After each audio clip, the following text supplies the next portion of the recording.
ada satu program yang tadinya cuma serial, Heeh. terus tiba-tiba menjadi stripping. Oke. Mendadak stripping dan itu ada kontrak. Perjanjiannya boleh kuliah dulu, baru kerja. Ternyata prakteknya. Teng-tereng, tang-tang-tang-tang.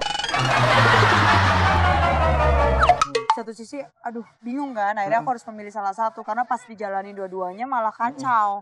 IPK-nya jadi jelek gitu. Oke. Terus itu juga papa tahu gara-gara kampusnya telepon ke dia langsung. Yang benar.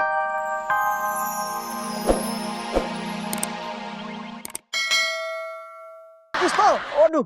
Pengen banget bisa sniper orang, terus bisa kayak agent-agent rahasia gitu. Pokoknya aneh deh, memang dari kecil aneh gitu. Tapi untung gak tercapai kan cita-citanya kan? Semoga sih tidak ya, jangan ya.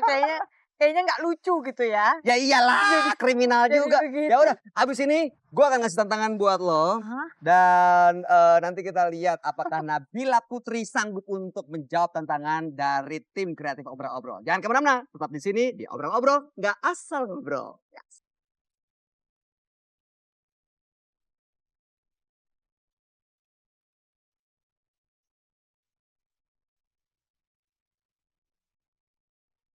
Bil, gue mau kasih tantangan buat lo. Gampang. Ya makanya, orang seperti lo pasti bisa menjawab semua challenge yang akan gue berikan. Berani ya? Berani?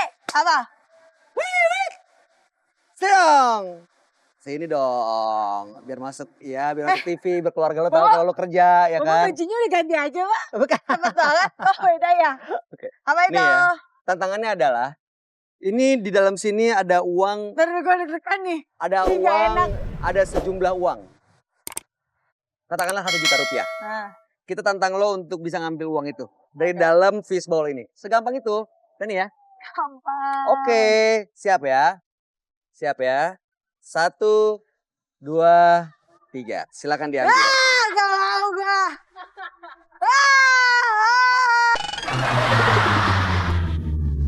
Apa sih? Silakan Bill. Enggak, ini cuman apa sih? Ya, cuman beginian doang. Bill. Gue bukannya gak berani. Cuma maunya. Hawanya mantep banget. Bill. Ambil. Kita itu sampai Apa 3 sih? ya. Apa sih? Enggak. 1, 2. Katanya berani Ini lah. apa dulu? Ini semut. Ah! Bill, anak motor jatuh sampai. Aku nyebur aja. Jangan. Oke. Gua semua hewan gue lewati. Ular, buaya, Berani. kadal berani. Wih. Astaga. Ya ilah. Giliran semut. Kenapa sih ada cerita apa lo sama semut? Gak ada cerita apa-apa, gak tahu. Cuman kenapa lo takut banget sama semut? Enggak. Kok mual lo dia bermuntah-muntah. Gue Lo bisa tanggung jawab lo. sebut. Kenapa sih? Nak, Coba ambil satu aja, satu. Nggak berani ya? kecil-kecil. Nggak berani? Nggak berani? Berarti untuk challenge-nya Nabila Putri gagal.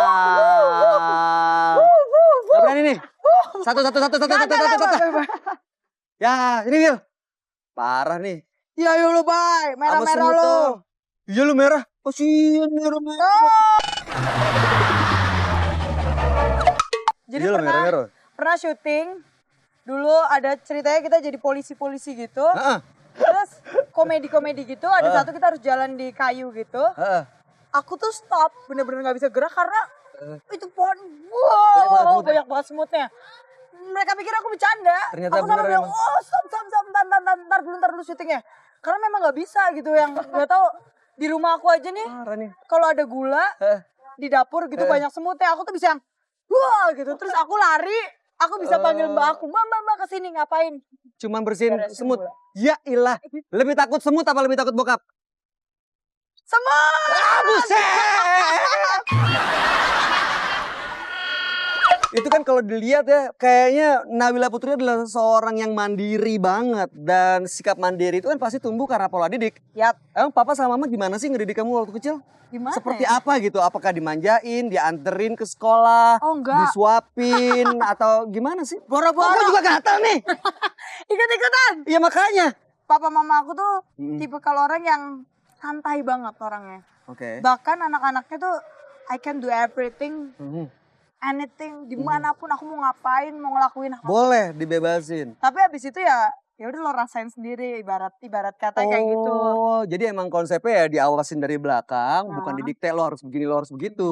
Tapi memang mereka, papa sih yang paling, kalau masalah pendidikan papa itu paling keras. Ambil Mhm. atau enggak, udah gitu. Jadi kalau lo mau kerja, sekolah.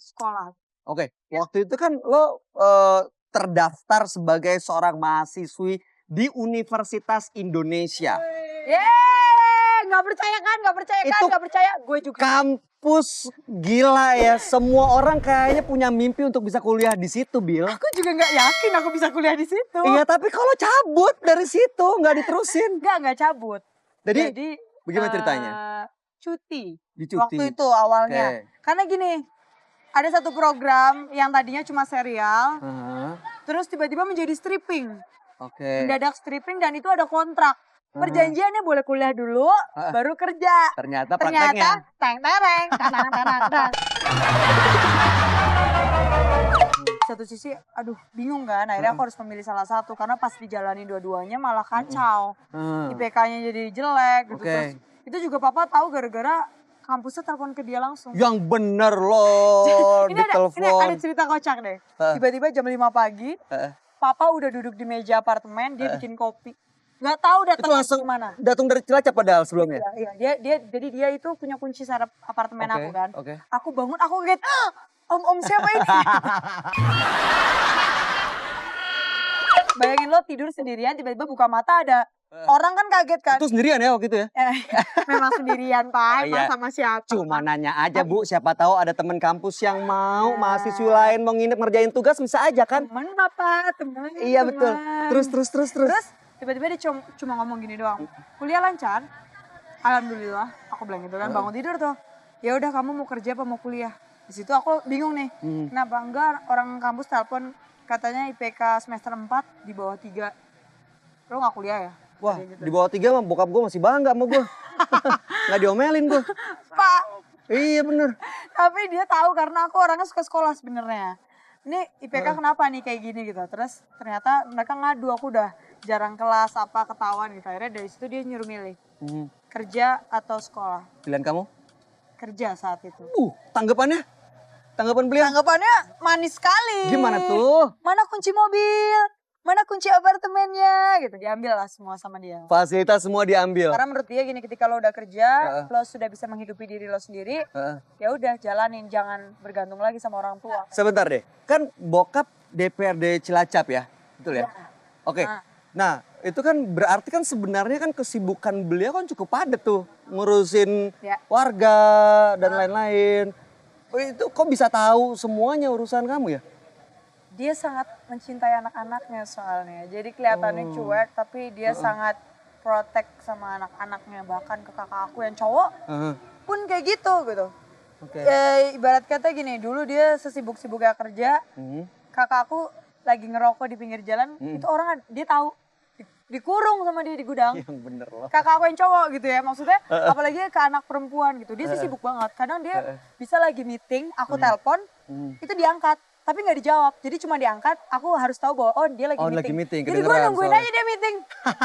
Habis itu aku teriak-teriakin, angkat kali, nanti nggak dicuekin aja kayak gitu. Tapi setidaknya dia memberitahu dan ngasih waktu anaknya untuk tetap ngangkat, tapi dia kasih tahu bahwa ini bapaknya lagi kerja. Berarti sesibuk apapun tetap dari anak ya udah dengerin. Mama, papa, semua orangnya begitu sangat ke anak tuh, wah pokoknya protect banget lah. Mama gimana tuh tanggapannya? Kalau mama tuh basically memang suka dunia entertain gitu kan. Entertain gini, dia tuh dulu teater mainnya. Dia dukung, tapi dia nggak dukung ketika papa ngambil semua fasilitas. Semuanya. Katanya gini, lo gimana sih anak laki-laki malah ibaratnya dicukupi gitu. Tapi anak perempuan lo lepas kayak gitu, lo ambil lagi semuanya gitu kan. Jadi mama pernah nanya, punya duit nggak lo gitu? Punya nih, berapa? 10.000. Terus papa nyaut, cukup sampai bulan depan. Buset, 10.000 sampai bulan depan. Jadi gak dikasih, gak boleh sama sekali. Jadi benar-benar dari kuliah itu, mama paling suka ngumpet-ngumpet. Dulu kayak kasih cuma 500 gitu ya. Buat makan gitu. Tapi sama aku balikin, aku taruh dompetnya mama. Karena aku ngerasa, jadi aku ngerasa gini, apa yang aku pilih, itu jadi tanggung jawab aku, baik buruknya aku harus terima. Karena itu resiko dong, kalau aku mau hidup enak ya udah. Ngapain gue harus susah-susah cari kerja? Sebentar, maaf bisa diem nggak? Saya lagi syuting. Sebentar itu pengumuman Bu, ada penting banget. Kayaknya Ibu dipanggil tuh. Jangan bapak saya. Bapaknya datang di sini. Jangan. Mau nanya soal ini, katanya waktu